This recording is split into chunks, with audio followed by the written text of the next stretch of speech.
Bismillahirrahmanirrahim. Kaum muslimin muslimat dimanapun anda berada, ikutilah, simaklah channel Diniyah Al-Ikhlas ini yang selalu menampilkan ceramah-ceramah agama, pembelajaran kitab-kitab yang disampaikan oleh Ustadz Kiai yang mumpuni. Dengan adanya video-video yang saya share ini mudah-mudahan bermanfaat untuk anda semuanya, dunia dan akhirat. Jangan lupa klik like yang jempol ke atas, kemudian komen ditulis yang sopan, kemudian subscribe supaya anda bisa terus mengikuti video-video terbaru yang ada di channel Diniyah ini. Terima kasih anda telah menonton sampai selesai.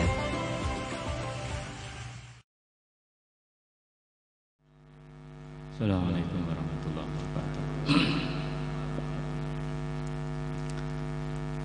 Alhamdulillah, lanjutnya kemarin masalah pakaian ya, baju sunnah surah. Saat ini berhubungan sunnah surah sorban, berhubungan dengan sorban.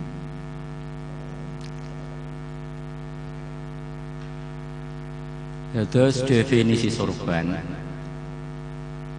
ialah kain yang diikatkan atau diletakkan di atas kepala, baik tanpa kopiah ataupun dengan pakai kopiah, songkok, sorban di atas kepala. Ini ketika Maulana Zakaria Al-Kandahlawi, sorban termasuk sunnah mustamirroh. Sunnah mustamirroh, yaitu jarang sekali baginda Nabi tidak memakai sorban. Sunnah mustamirroh, baginda Nabi jarang melepas sorban, jarang tidak memakai sorban. Dan ini bukan termasuk tradisi Arab ya, sorban itu termasuk sunnah Kanjeng Nabi. Nah, sebagian orang mengatakan sorban itu adalah tradisinya orang Arab, cadar tradisinya orang Arab, jubah tradisinya orang Arab. Tidak, itu adalah sunnah Kanjeng Nabi. Nah, bedanya kalau tradisi sama sunnah nopo? Kalau tradisi niku nggak ada nilainya, nggak ada nilainya. Tapi kalau sunnah ada nilainya, ada harga tersendirinya. Lah tradisi ini nopo? Tradisi niku batik tradisi Jawa. Ini juga tradisi niku. Kopiah hitam songko Pak Soeharto ini lebih tradisi Jawa. Blangkon, nah, ini tradisi.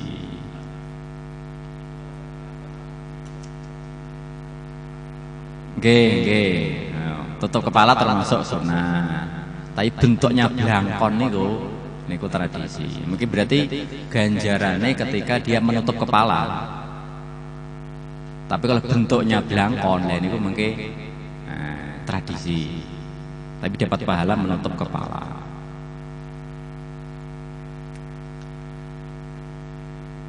Jadi sekarang ini kan, masya Allah, tren segala yang berhubungan dengan Arab dikatakan tradisi, masya Allah.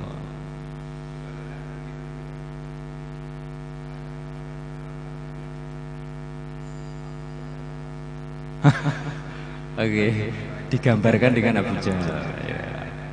Ya Allah, jadi jangan sangat, masya Allah, naudzubillah.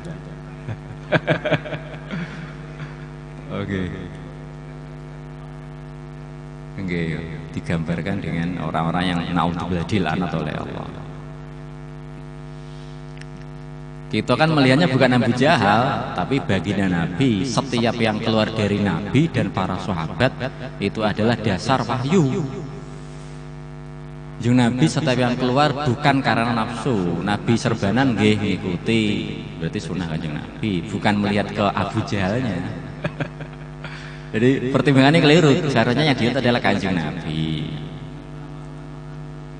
Nggih, bukan kebanyakan sebagian, bagian kecil.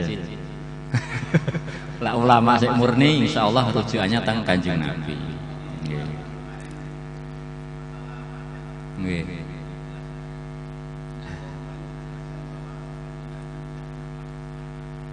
Jarang. Nggih. Celana dalam. Nggih. Bukan anu celana-celana ngeten niku lho. Nggih. Teng pembahasan fikih ini ngoten niku. Kanjeng Nabi jarang pakai celana. Nggih, sarung atau serban apa? Jubah yang panjang atau setengah andap. Tapi ketika ada orang pakai celana didoakan oleh Nabi. Dan segala sunnah itu kan tidak harus dari Nabi kemawon boten. Makanya kan ada istilah ahlus sunnah wal jamaah. Sunnah itu dari Nabi, wal jamaah dari sahabat. Ketika sahabat atau Kanjeng Nabi pernah mengerjakan, maka bisa dikategorikan sunnah. Sunnah tidak hanya dari Kanjeng Nabi, dari sahabat juga termasuk kategori sunnah. Karena sahabat dalam pantauan Kanjeng Nabi. Sahabat pantauan Kanjeng Nabi.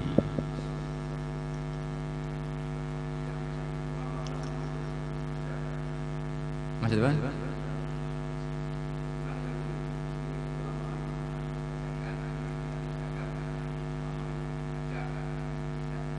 Sunahnya nggih.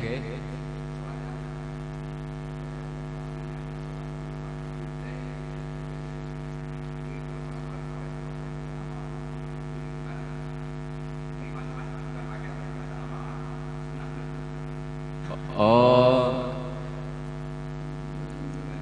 Nah, anu mungkin itu kan masuk dalam lingkup ijtihad. Kan dalam hukum kita kan ada berapa hukum? 4, Al-Quran, hadis, ijma, sama qiyas. Nanti mungkin dikiaskan dengan dalil yang telah ada. Seperti Sayyidina Nikos yang dikirim ke Yaman. Ya Allah, Abu Dzar sama Sayyidina Salman niku. Ketika beliau dikirim di Yaman, hei Salman insyaallah hei. Lo kesupen asmane sahabat niku. Hei sahabat, nanti kalau kamu di Yaman tidak dapat hukum nas jelas, bagaimana kamu ngambil hukumnya? Maka saya akan menyamakan dengan hukum yang telah ada. Disamakan dengan hukum yang telah ada, namanya qiyas. Makanya mungkin sebagian ulama dikiaskan dengan beberapa hukum yang telah ada. Makanya kan sing penting jeung Nabi mboten larang, berarti pun mboten larang. Jeung Nabi mboten larang berarti mboten dilarang. Nah, sebagian orang Nabi gak kerjakan berarti bid'ah, mboten. Selagi tidak ada dalil yang melarang, berarti ini mungkin ada hukum yang setelahnya yang perlu pembagian hukum. Tidak ada larangan di situ. Bisa ke mubah, bisa ke makro, bisa ke ini wow, hasil hukum di fikih itu. Ngoten nggih, niki nggih ijma qiyas. Al-Qur'an, hadis, ijma sama qiyas 4 dalil dalam madzhab Syafi'i.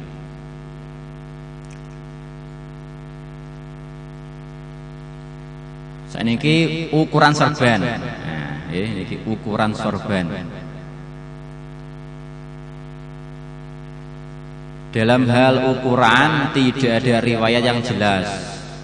Dalam hal ukuran sorban tidak ada riwayat yang jelas.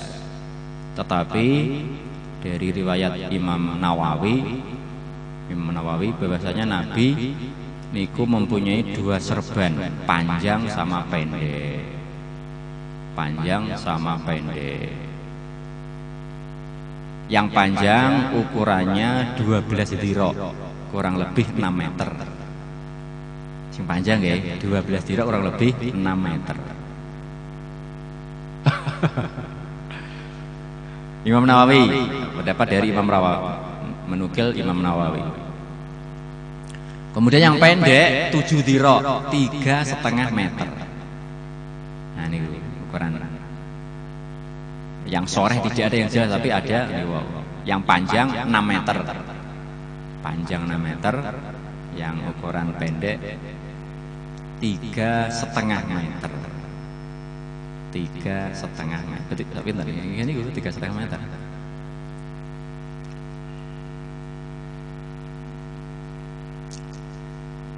Tumuli warna sorban.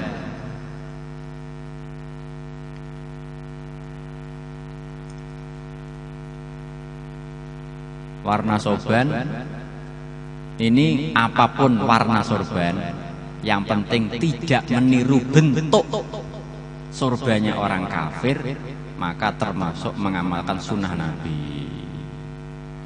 Apapun bentuk warnanya, warnanya, yang penting boten menyerupai ciri khasnya orang kafir, maka termasuk kategori dapat sunnah sorban.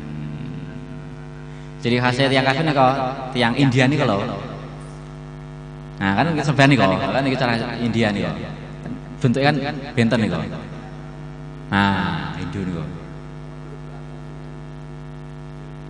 Lah belangkon kan senes fasek, lah kan tiang Jawa kan masih kemana? Ke Sunan Kalijogo, Kejawen. Pak sing India nih jelas nih kok menyerupai bentuk sorbannya kaya tiang India sing model ngoten niku. Hindu. Iku nembe. Nggih, mengke anu diperinci kalau niatnya menyerupai seperti serbannya orang India, Hindu, berarti kafir menyerupai. Tapi kalau sampai mahabbah, menyerupai dan cinta kepada orang kafir dan membenarkan kekafiran mereka, bisa murtad. Tergantung. Kalau sekedar memakai kemudian ketepatan mirip, memakai terus ketepatan mirip, lah niku mboten napa-napa. Tapi kalau sengaja membikin bentuk seperti bentuknya orang fasik, orang Hindu, maka haram, paling rendahnya haram. Tapi kalau sampai membenarkan agama Hindu termasuk agama, naudzubillah, termasuk bisa menyebabkan murtad, kafir.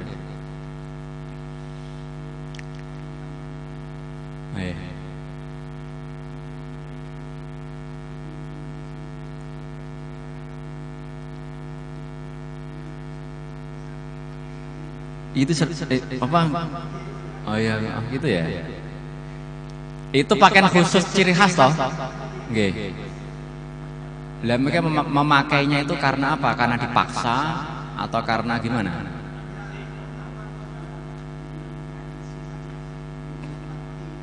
Menghormati. Mungkin diberi seperti tadi. Kalau niatnya hanya sekedar apa? Menghormati dan tidak sampai membenarkan agama mereka, hukumnya nggih, mungkin ada paksaan betul. Kalau seandainya enggak make, ya berarti minimal makruh.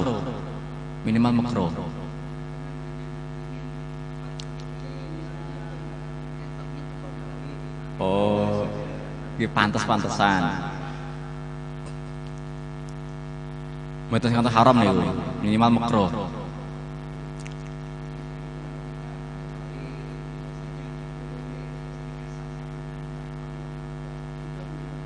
Makanya lah mutlak, berarti mboten niat napa-napa niku makruh. Nggih.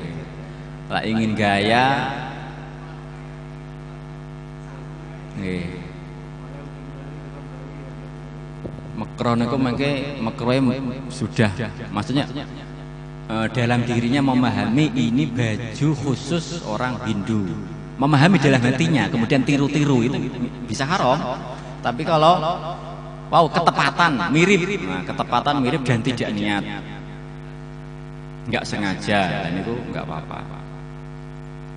Ya minimal mboten usah niru-niru.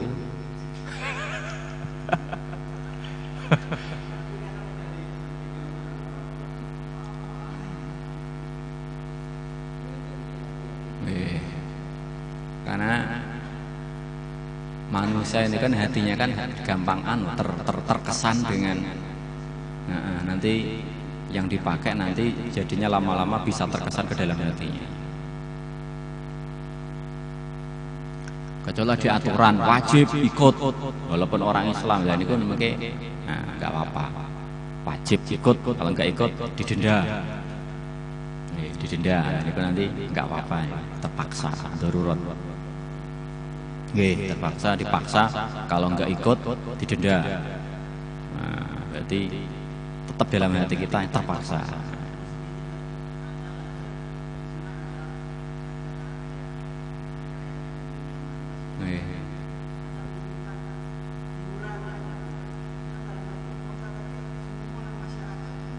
Kan dipaksa juga. Nah, berarti niatnya berbaik dengan tetangga aja, karena dipaksa berbuat baik dengan tetangga.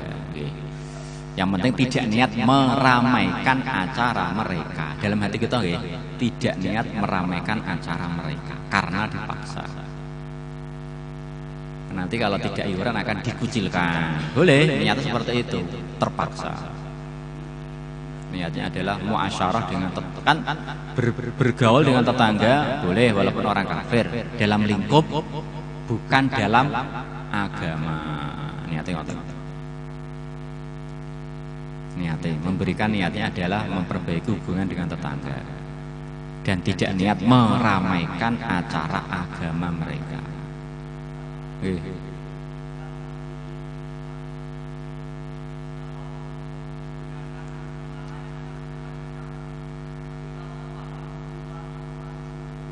Gimpun keluar niku.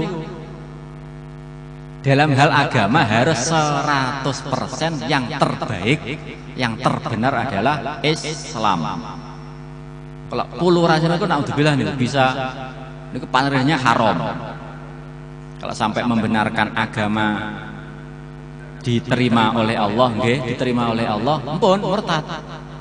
Dan itu semua dengan hati.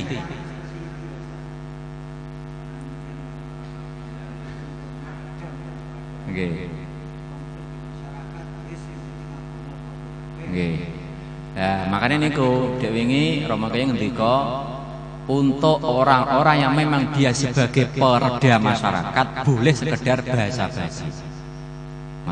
Karena dia sebagai aparat, sebagai Pak Tentara, Pak Polri, Pak Bupati boleh sekedar basa-basi. Tetap dalam hati kita inna dina indallahil Islam. Tapi untuk yang tidak berkecimpung dalam merukunkan masyarakat nggak boleh. Nah, makanya sebagai aparat boleh sekedar basa-basi. Tetap hati kita inna dina indallahil Islam. Ngoten Rama Kyai. Cara tengahnya ngoten niku Rama Kyai almarhum Ziarah. Untuk yang tidak berkecimpung tetap kita berpegang teguh kepada akidah kita. Maksudnya lurus. Kata deh. Terus.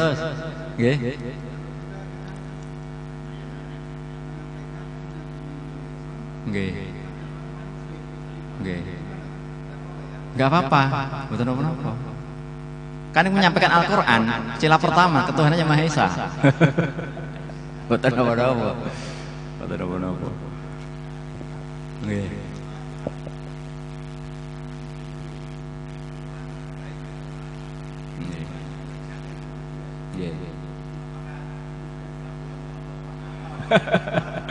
Mungkin kalau orang kafir nanti namanya istijrad, peluluan, ben tambah jauh kepada Allah.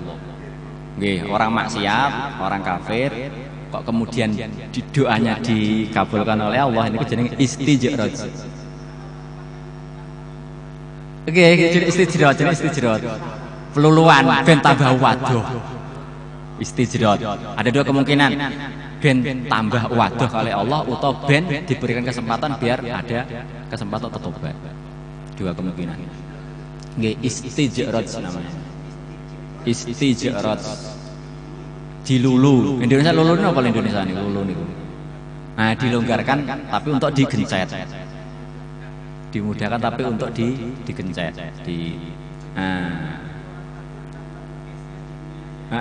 Nggih.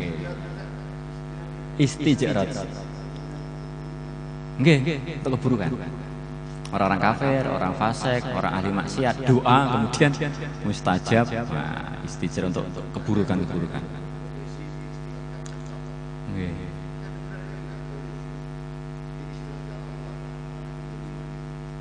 Istijrot. Nggih.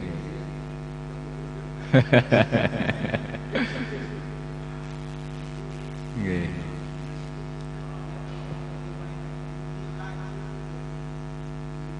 Ini kan doanya bukan ke Allah itu, ke yang widiwasa. Ya, doanya kan bukan ke Allah, serikat kan. Benar. Terus ini ada beberapa warna surga Nabi. Nabi ketika masuk Fathul Mekah, Nabi ketika membuka Mekah pada tahun berapa? Fathul Mekah tahun berapa? 8 Hijriah. Niku dalam keadaan memakai serban dan serbannya warna hitam. Nabi 8 Hijriah masuk Mekah, Fathul Mekah pada tahun 8 Hijriah memakai serban hitam. Serbannya hitam.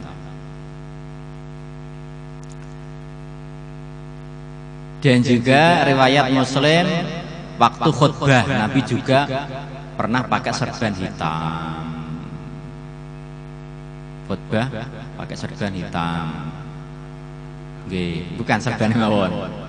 Serban hitam. Bajunya putih. Nabi kan sukanya kan yang putih. Jeung Nabi putih. Niku dari Kanjeng Nabi sebagai riwayat ngoten. Terus dari sahabat Sayyidina Zubair bin Awam memakai serban kuning.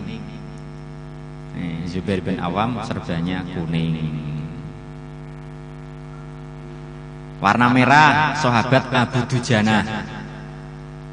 Sahabat Abu Dujana ketika berperang pakai serban warnanya merah. Dan riwayat lintu niki bertuliskan raja, ada rajanya Abu Dujana. Rajanya berupa lafaz Al-Qur'an. Sing kula crita nika setiap peperangan selalu di depan, enggak pernah di belakang. Terus semangat. Ternyata itu serbannya merah dan ada rajanya, ada tulisan di situ. Abu Dujana warna serbannya merah membara. Tumuli ini kue sahabat ya, sebagian riwayat. Kemudian para malaikat juga pakai serban warnanya putih ketika perang Uhud, perang Badar ya, perang Badar serbannya warnanya putih. Para malaikat serbannya putih, sebagian riwayat. Berarti hitam, kuning, merah sama putih riwayat. Kuning Sayyidina Zubair ibnul Awam. Hijau anu napa niku jenenge rida, selendang. Hijau niku selendang, rida. Yang rida. Mboten napa-napa boleh. Boleh, berarti gede mungkin. Gede. Mboten napa-napa. Oh, waking. Wal alam temriki sementara niku kalau putih niku bajunya, dek wingi gamisnya putih, jubahnya putih. Kalau serbannya niki duka sing putih mungkin belum dapat riwayat niki malaikat kan riwayat niku malaikat serbannya putih. Tapi sanya putih nggih mboten napa-napa maksudnya nggih, kita putih mboten napa-napa. Kan wau kan teng awal bagaimanapun warna serban sudah dapat kesunahan memakai sorban warna apapun. Putih untuk baju. Nah, sorban pernah pakai hitam, khutbah dengan tadi Fathul Mekah. Oke, ridaknya selendangnya hijau. Selendang, kata selendang toh? Nah, ridaknya hijau.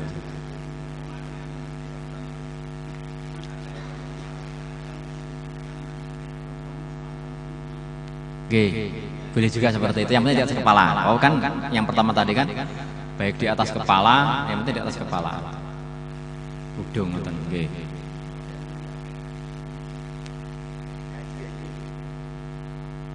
Niki cara memakai serban. Nah, baginda Nabi ketika waktu panas memakai serban dikerudungkan lagi. Nah, waktu panas Nabi pakai serban dikerudungkan. Mau dikerudung nih, kayak kudung. Ini kudu dikerudungkan. Nah, berarti wonten nggih riwayat dikerudungkan. Kemudian diikatkan teng kepala tanpa ekor, berarti kayak blangkon niku. Kan blangkon betul nonton ekor itu. Nah niku tanpa ekor, diikatkan di atas kepala tanpa ekor.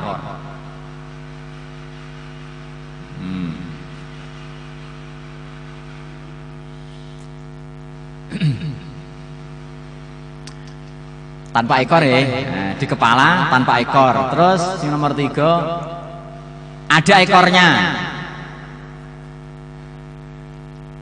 Ngelembre teng ada ngelembre ekor ngelembre. Nah gitu. Berapa panjang ekornya? 4 jari. Enten berarti. Berapa senti ini? Atau 1 jengkal atau 1 diro. Sak diro saya menten 60 berarti niki sekitar nggih 1 diro ya Allah 60 rian kula 1 diro 48 gitu nggih 48 insyaallah. Di paling pendek kalau bikin ekor wau sak 4 jari, terus 1 jengkal atau 1 diro 50-an senti.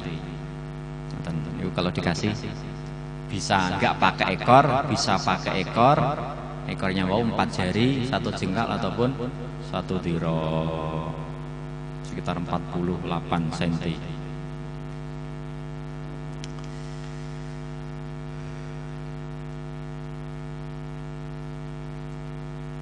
Terus ekornya pinten? Ada ekor 1, ada ekor 2. Ekor 1 boleh. Atau ekor 2. Nah, ekor 2. Buka ekor 1 ke belakang ataupun nggih. Berarti dibikin 2. Sama panjang boleh ataupun satunya pendek, satunya lebih panjang. Nggih, sasae.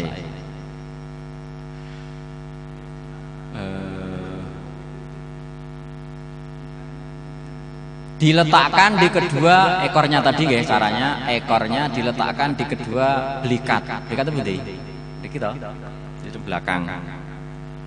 Baik berekor 1 ataupun 2 di belakang. Ekor 1 atau 2 di belakang di belikatnya. Nggih. Nah, atau tinggal tenang, seret terus nah, di apa jenis? Disampirnya teng leher, bisa kiri, bisa kanan. Itu kalau panjang nih pusing sak dirok wau, berarti kalau 1 dirok bisa diselempangkan ke di sini depan terus dibelakangkan lagi.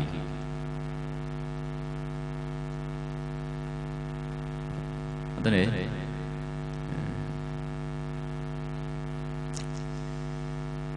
Atau kedua ekor diletakkan di atas bahu, berarti mriki kali-kali ya. Bisa di belakang, bisa di sini, atau berarti di leher.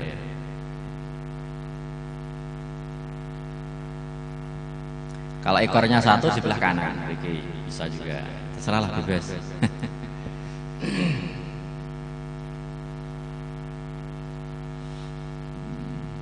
Intinya ekornya terserah teng belakang, teng kanan atau kiri, ekor satu, ekor dua, atau diselempangkan di atas leher juga bebas-bebas saja. Dapat termasuk dapat kesunahan menghidupkan sunnah serban.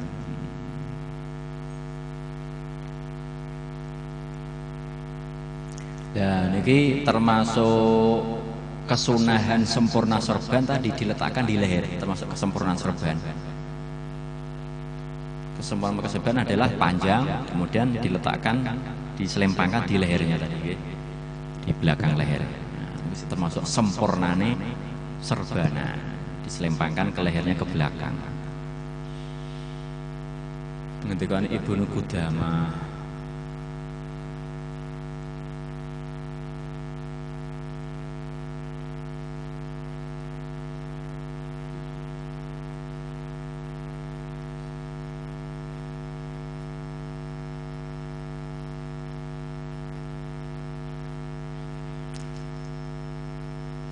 Nabi tadi pakai serban tok, ataupun serban di atas kopiah, ataupun kopiahan saja. Ya, adapun riwayat yang tidak pakai kopiah bagaimana? Jarang sekali. Nabi tidak pernah memakai tutup kepala, tetapi jarang, sangat jarang. Bahkan diriwayatkan hanya 1 atau 2 kali. 1 atau 2 kali tidak pakai kopiah ataupun serban. Jadi jarang sekali, 1 atau 2 kali dalam riwayat. Itu seringnya adalah pakai tutup kepala, baik serban ataupun kopiah. Dan teng fikih kan, teng bab pengadilan, seorang saksi itu ditolak apabila dia sering tidak pakai kopiah di luar. Dalam hukum Islam, apabila dia itu sering tidak pakai kopiah di luar, di pasar, di jalan-jalan, maka saksinya di pengadilan ditolak. Dalam hukum fikih seperti itu. Makanya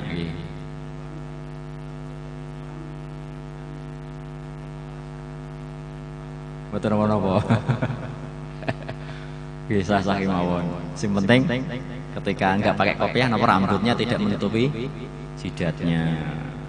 Kalau rambutnya panjang, nggak pakai kopiah, nggak pakai serban, terus menutupi mriki seluruhnya kan nggak sah sujudnya, sholatnya nggak sah.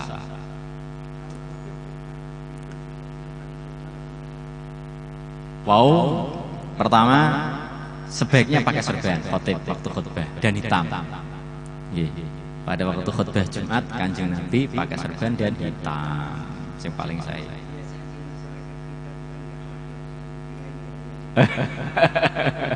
Nggih. Lah tiang Jawa memang nggih, daerah Jawa nggih, tapi lah daerah luar Jawa niku nggih biasa. Makane teng pembahasan fikih serban tidak harus di kepala. Walaupun seandainya among diplek ning mawon plek. Napa diletakkan mriki di bahu pun dapat kesunahan serban.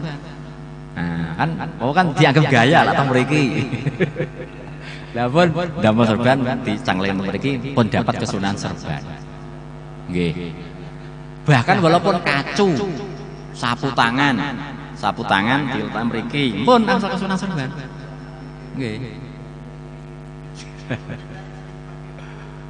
Nggih, nggih. Heeh. Minimal itu, nah minimal. Nggih. Pak, mboten pede ndamel teng sirah, teng kepala, dibeto wawon teng pundak niki. Disampirne mawon. Pun dapat kesunahan serban. Keutamaan sorban yaitu apa? Mendatangkan ampunan Allah dan kecintaan Nabi. Kecintaan di sepuro dosane lan dicintai kalih Allah. Qul in kuntum tuhibbunallaha fattabi'uni yuhibbukumullah wa yaghfir lakum dzunubakum wallahu ghafurur rahim. Ini kefadilah menghidupkan sunnah. Sunnah napa mawon nggih? Serban, gamis, jubah, siwak, lasak pak nunggale. Yang pertama diampuni oleh Allah, yang kedua dicintai oleh Allah.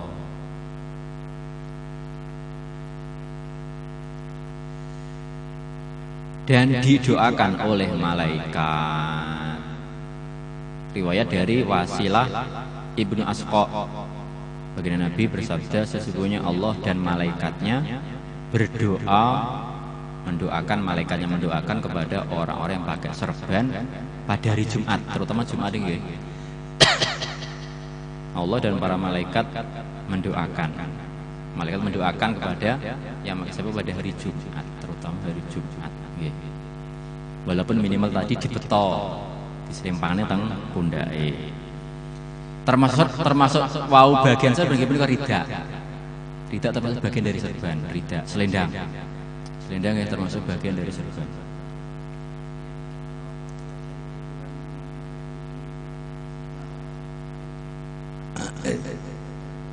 Dua meter. Iya enggak apa-apa. Yang penting wau kan sempurnanya memang paling sedikit kan 3,5 meter. Tapi seandainya kurang ya termasuk dapat fadilah serban.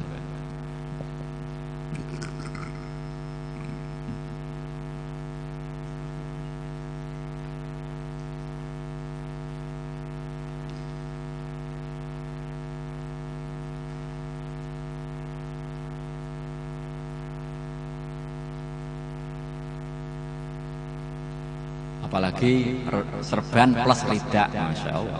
Serban dhuwur, kepala, kemudian rida, selendang untuk bagian. Nah. Double. Terutama Jumat dengan hari raya. Hari raya, hari bergembira, dan juga hari Jumat. Diusahakan itu. Gini kok, walaupun ketika mboten PD bahwa selimpangan bahunya.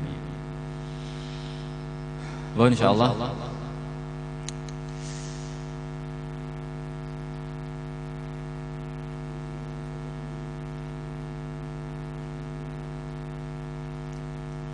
Niki wonten fadilah dari Sayyidina Abdul Ibnu Umar bahwasanya Nabi bersabda, salat sunnah atau wajib yang pakai serban maka lebih bagus daripada 25 kali sholat tidak pakai serban.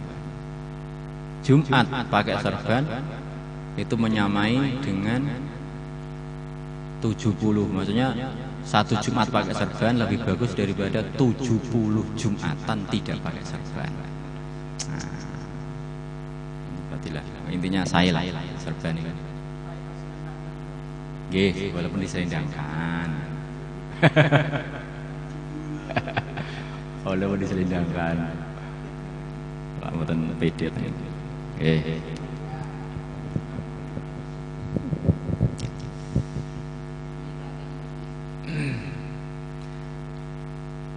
Bahkan itu wonten ijazah imamah ya, tapi kalau dereng angsal ijazah ini. Teng Gozam nggih, alumni Yaman biasanya itu. Istilah wonten ijazah cara memakai serban. Tapi karena kalau dereng asal ijazah dereng saged maring ijazah. Teng Gozam wonten iku ijazah imamah.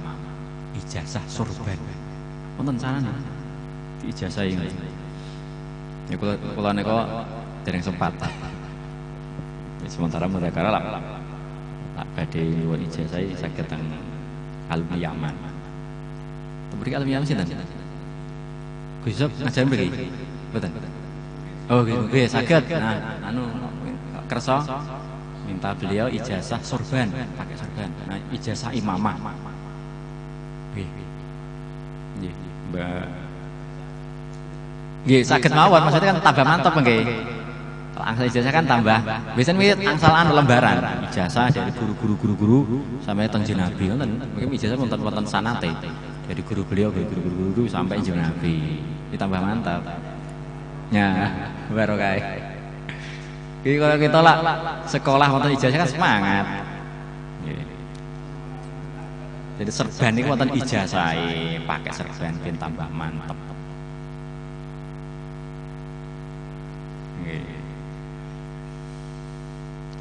Pun insyaallah. Nggih.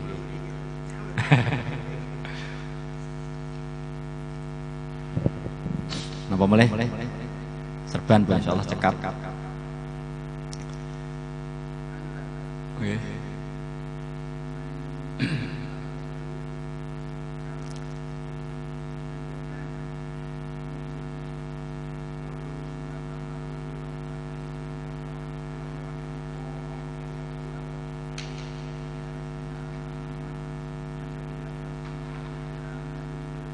Boleh, betul berapa? Angsal.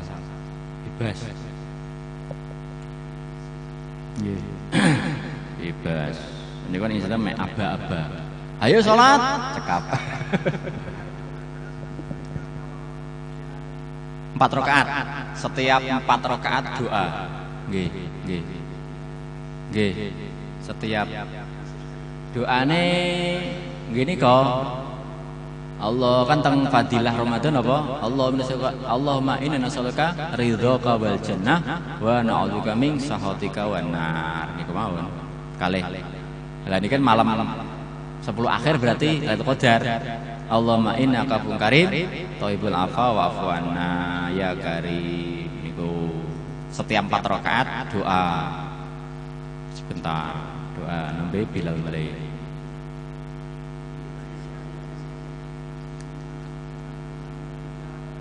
Astaghfir. Nah, itu masuk doa, apa? Memang asli bahasa tarawih kan istirahat. Tarawih niku asli maknanya beristirahat. Maksudnya setiap 4 rakaat istirahat dengan doa. Boten ngluntus. 20 langsung tek, 7 menit tek. Masyaallah. Ya Allah. Nah iki. Enak dinikmati. Nggih. Mboten apa-apa. Mboten apa-apa. Nggih. Kan nanti sahabat sinten niku? Nggih, wonten riwayat to. Sahabat kul huwallah di demo kalih makmume. Iki piye Pak Imam kok kul huwallah tok? Dipanggil jeneng Nabi. Kang, kowe kok kul huwallah tok nyapa, Kang? Kula seneng ya Rasulullah. Wis senengmu iso nyebabne napa mlebu surga. Senengane kula Allah saged nglebetaken teng surga. Senenganku. Boten apa-apa.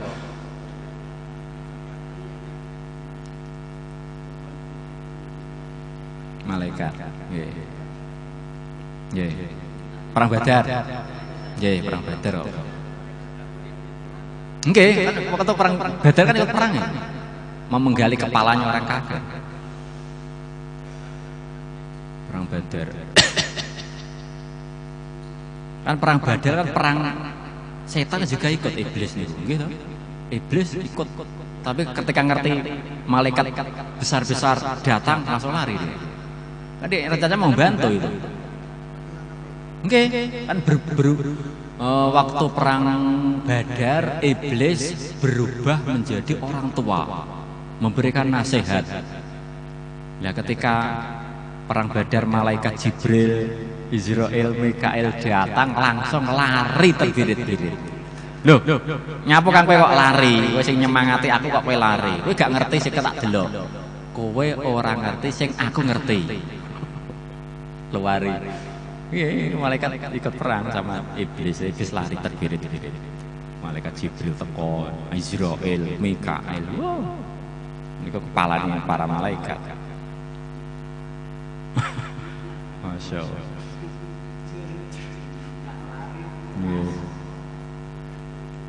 Insyaallah. Nggih. Subhanallah, subhanallah, astagfirullah wa atubu ilaik.